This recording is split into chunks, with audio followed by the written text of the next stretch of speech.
આગળનો પ્રશ્ન જે છે એ સાહેલ રિજિયન ઉપર પૂછેલો છે. પ્રશ્ન આપણે જીપીએસસી અથવા નાની પરીક્ષામાં કેવો પૂછે કે સાહેલ રિજિયન ક્યાં આવેલો છે? સાહેલ રિજિયન જે છે એ આફ્રિકા ખંડની અંદર આવેલો છે. આફ્રિકા ખંડની અંદર.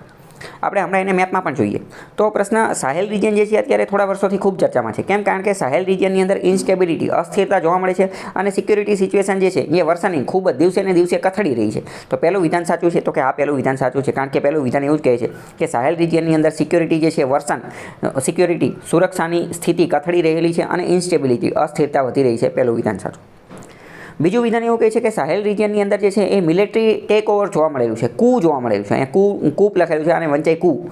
કૂનો મતલબ શું થાય કે મિલિટરી જ્યારે સરકારને જે છે એ ફગવી દે, સરકારનો કબજો જે છે એ મિલિટરી લઈ લે. ફોર એક્ઝામ્પલ અત્યારે આપણે પીએમ નરેન્દ્ર મોદીવાળી સરકાર છે તો આ આખી સરકાર જે છે એનો ઓવરટેક કરી અને મિલિટરી જે છે આવી જાય તો એને શું કહેવાય? એને કૂ કહેવાય, તખ્તા પલટ કહેવાય. મ્યાનમારની અંદર આવું થયેલું છે. બરાબર, ઘણી બધી જગ્યાએ આવું થતું હોય છે. અમેરિકા ઘણી બધી વાર જે છે એ પોતાના જેમ અણગમતા દેશો હોય તો અહીંયા પૈસા આપીને આવા બધા મિલિટરી તખ્તા પલટ કૂ જે છે એ કરાવતું હોય છે. મ્યાનમારમાં તાજેતરમાં જ આવું થયેલું છે, હજી એવું જ થયેલું છે.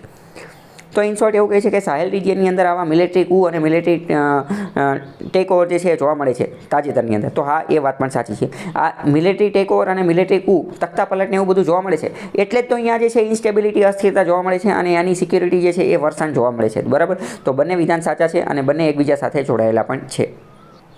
હવે આ જે છે એ આફ્રિકા ખંડનો નકશો છે અને આ જે બરોબર વચ્ચે જે આવેલું છે આને સાહેલ રિજિયન કહેવામાં આવે છે. સાહેલ રિજિયન, જેમાં સેનેગલ ને, માલી ને, નાઇજર ને, ચેડ ને, સુદાન ને આ બધા જે છે એ આવે છે. બરાબર, ઇન શોર્ટ તમારે એટલું રાખવાનું કે આ આફ્રિકા ખંડની અંદર બરોબર વચ્ચે આવેલું છે.